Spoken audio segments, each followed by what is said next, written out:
Prishtinë dhe në organizimin e ambasadës amerikane ka edhe një workshop sot në librarinë kombëtare, po ashtu merr pjesë edhe në garën kryesore të Prishtinës vjetore që është maratonën, e mbi të gjitha është edhe në vazhdim këtu në studion tonë me që do të realizojmë një intervjistë live.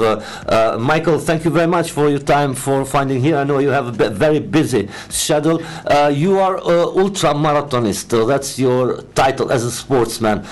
What is different than a marathonist, and what makes you do this? What power you have here? What is the goal of running? Why do you run? I think, well, I guess to answer the first part of that question, ultramarathon is just anything longer than 42 kilometers. So that's, you know, a lot of times the traditional distances are 50 kilometers, 80 kilometers, 100 kilometers, and 168 kilometers. And so those are pretty traditional distances that people run. And I think originally I did it just to see if I could, just to see if it was even possible. Like when somebody told me like they were going to run 80 kilometers, it was just like, psh, I didn't even know that was a thing that you could, that people could actually run that far. And of course, then I wanted to try it and see if I could do it. And then now I think I'm at the point where I want to see how fast I can do it, you know, what kind of conditions I can survive in. Can I go really cold? Can I do really hot? Can I do really hilly? Can I do as well against the other competitors? So I think I'm seeking a lot of different things now than I did when I first started. But it really comes down to just trying to cross the line and the sense of accomplishment you get when you finish any type of race, but in particular an ultramarathon is unlike anything I've ever experienced. So I want to have that feeling as much as I can. Do të thonë ka filluar me një kuriozitet sa mund ta kryej një ultramaraton që është shumë e vështirë sepse ka dështues më gjatë dhe ka rrugë më të ndryshme dhe tash do të thonë çdo herë ka sfida më tjera. You said that you think every time will you be able to achieve that? Does that mean that you are focused only in that race particularly, or you think about the whole package, let's say, or about the whole season? Oh yeah, definitely. I mean, I think you have to think about the race that you're at, because if you start thinking too far ahead, then it gets really difficult. So I definitely try to keep my brain and my focus on what I'm doing and the task at hand. But then, yeah, I definitely want to try to be able to continue to race a lot. I think we were talking earlier, last year I did 47 events, and this year I'm probably on pace to do a similar amount. And yeah, I want to be able to tackle each and everything that I sign up for and that I take part in. But if you look too far ahead, then you stumble. And stumble, yeah, of course. Do të thonë natyrisht që fokusohet pra në çdo garë, por edhe që e planifikon vitin e kaluar nga 52 ofsoj ka viti 47 evente ka ndodhur edhe këtë vit pak a shumë e ka të njëjtën densitet të aktiviteteve. You have you are called like world marathon record man, 7 marathons in 7 days in 7 continents. You started in South Pole when you then you continued in Miami, in Madrid, Spain, but then in North Africa, in Marrakesh, in Morocco. Then you went to Dubai, in East Asia, and then finally finished in Sydney, Australia. When you watch the time that you achieved, the most time you spent running in a minus 20 degree in Antarctica, why is that? Well, and there was one more, I think, Chile also. Yeah, so Chile, yeah, yeah, I missed so it. for Okay. South America. Chile. Yeah. But I think the most difficult of the events was probably not Antarctica. Antarctica was tough in that the conditions were very cold and it was very windy, especially it was a little more than 10K loops, so the last 2 loops were particularly windy, and so you're just battling the wind the entire time. So that made that one a little bit slower, but it was pretty cool because I broke the course record and I ran the fastest marathon ever in Antarctica by over 30 minutes from So it was really cool to have like a continental record for a marathon. That made that one slow, but I think one of the harder races was actually Dubai. It was because it's hotter, huh? Yeah, so hot, and it was you dehydrate a lot. You lose a lot of water. Yeah, used a lot of water, and then also it was actually kind of windy because we were running on a boardwalk basically, so like right next to the ocean. Do të thonë shtat në 7 kontinente për 7 ditë, ka filluar me 23 janar në -20 në Antarktikë dhe atje ka thyrë rekordin që morë rekordin e kontinentit për 30 minuta dhe thotë se është bagin indjen e mirë me mojtë rekord të kontinentit. Ka vazhduar në Chile, në Kili, pastaj në Miami, në Madrid, në Marrakesh, Maroko dhe ka përfunduar në Azi, në Dubai, ka përfunduar në Sydney, megjithëse në Antarktikë ka arritur, ndoshta kur t'ja shohim kohën, ka vrapu 2 orë 54 minuta më gjatë se sa në maratona tjerë ku e ka 1:47, 1:48, por në Antarktikë përpas të ftoftit ka qenë edhe problematik fryma e madhe, e cila domethënë e ka shtyrë dhe i ka rezistuar pro vrapimit, prandaj i ka rënë më shumë të vrapoj, por thotë se faktikisht më rënë ka qenë në Dubai ku ka qenë temperatura shumë e lartë dhe plus ka qenë gara buz deti që ka pas edhe ka pas edhe shumë frym. And all this challenge is done in 7 days, like straight 7 days, which means that you had little time or no time to rest, to sleep. How does the work and how does the body recuperate? Yeah, that was actually one of the most incredible things. So it is in 7 consecutive days, and each day you're basically flying most of the time, and then you jump off the airplane, and then you jump into your kit or you change into your racing gear, and then within 2 hours you're running a marathon.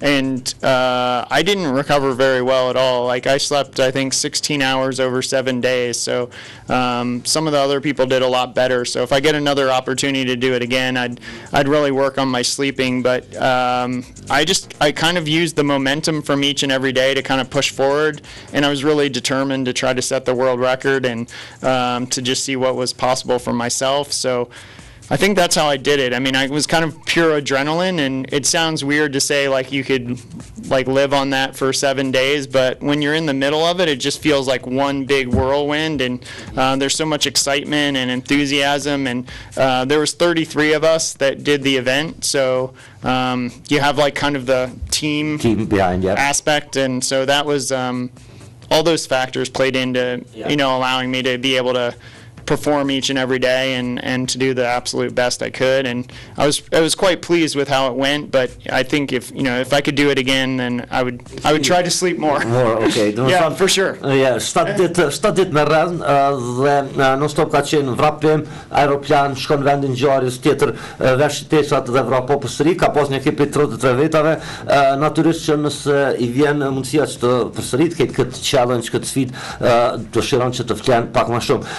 Continuing on this question, does this mean that during these 7 days you are in a state of like kind of running one big race, like one event, or you have laps when you chill? Do you have time to chill or to think about movies or read something, or 100% 24/7 for 7 days a week you are focused on the race? And this want to ask you about is that more important to be physically ready or psychologically ready, or both? How it works? Yeah, I mean, I think as you're doing the race, before the race, I thought, I work as an international shipbroker too, besides being a runner, and so I thought, I'll be able to do my work, and then once the race started, I was just like, it took every ounce of energy just to show up each and every day. So you are pretty much focused on just getting to the start line, making sure you eat and drink and recover between the events. I did, try to read and meditate to try to get some type of reprieve from the race, but it is there. It's kind of omnipresent, and it's always in the back of your mind. Like, are you stretching enough? Are you recovering? Or how do your legs feel? Do you have any blisters that you need to take care of?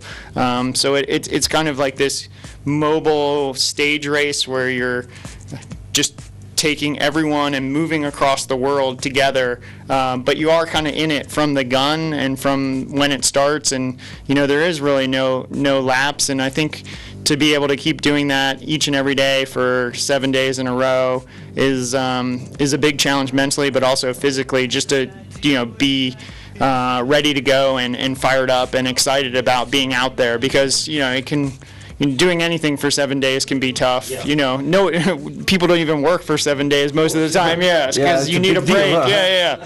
So to be able to focus and really be dedicated to what you're doing takes a big toll. But I think, again, I'd have to say, like, having the group there to help you along, and to everybody was so supportive and really pushed each other, and I think that's what allowed everyone to make it to the finish line. And I was surprised at this success rate. Like most races, you have people that have injuries or drop out, and we only had one person that wasn't able to make it to the end because of injury, and so that was really incredible. But the fact that you, for example, you have on average 47 to 50 events a year, this means that basically you don't have, you are constantly chasing events, and you are not like a rock group that have a tour for 3 months and then for rest for 6 months. You are constantly, maybe not 7 days in a row, but at least every week you are somewhere running on average. Yeah, that's actually true. That's very true. Yeah, I like to compete. It's something that gets me motivated to be out there and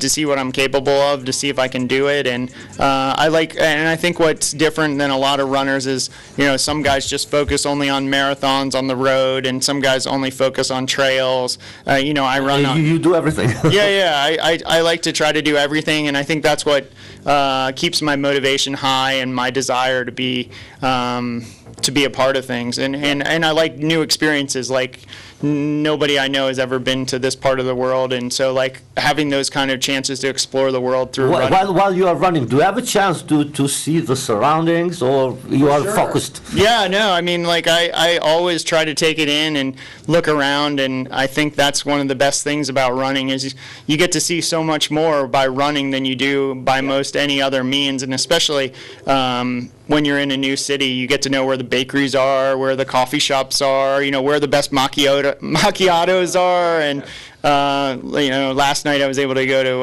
a place called Baba Ganoush to get some hummus, and it's a great way to explore a culture and really get to see what it's about. You don't just get to see the nice, Mother Teresa Plaza and the walkways, but you get to see all the surroundings and the parks. You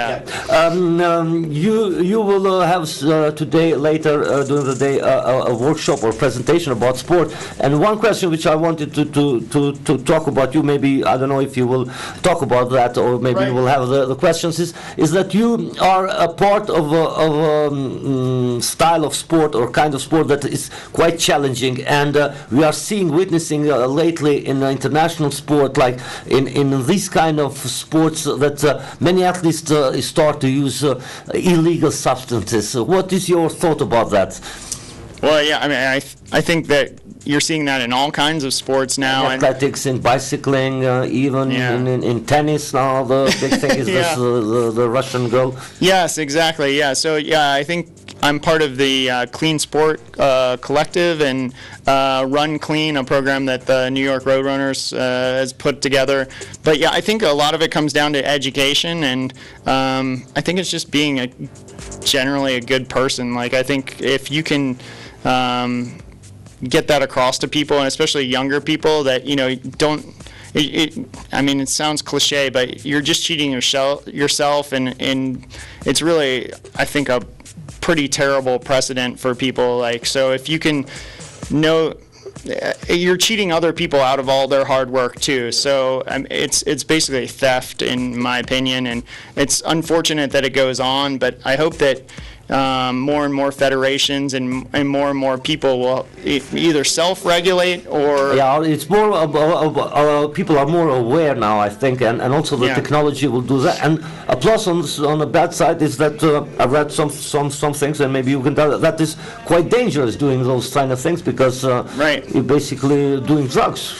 Yeah, exactly, and I think that there are long-term consequences to it. So, I mean, I think education is probably where most people need to start, and then just being a good person. And I think if you look at both those two things, I think hopefully it'll be able to sort itself out, and we'll have people competing on a level playing ground, and then it just comes down to who's willing to work the hardest, and I think that's the way it should be. I mean, if you're willing to get up at 3 o'clock, 4 o'clock in the morning and put the time in and do multiple runs and make yourself sick because you work so hard, like it's not fair that someone can cheat you out of that. Yeah.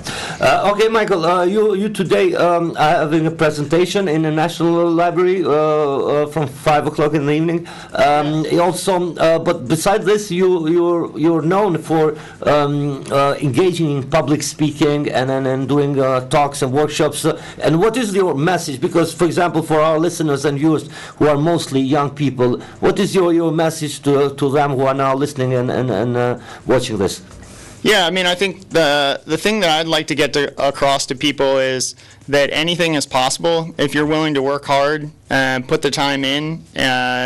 Don't limit yourself by what people can tell you you can achieve. Make big, audacious, like crazy, like so people look at you and say like, what? That's insane. Like, make those kind of big challenges to yourself, and then do the work necessary to get out there and achieve it. And even if you don't achieve it, you'll find yourself doing something maybe more than you ever thought possible, and it'll open up amazing opportunities for you. And I never knew that I would become a runner. I was just a lacrosse player growing up, and I set a crazy goal to run the Boston Marathon one time, and now 21, yeah, and now I'm in Kosovo talking to you because of where running has taken me. So don't limit yourself. Inspire other people to do more than they think they can, and I hope that's what I can get across to people, and I hope people will come out and check it out. And I feel really fortunate to be here, and I look forward to taking lots of selfies and slapping high fives and giving out hugs tonight. You mentioned that last night you saw some places, some fast food restaurants, but also you mentioned Grmia. What do you think? Is Kosovo a good place for running?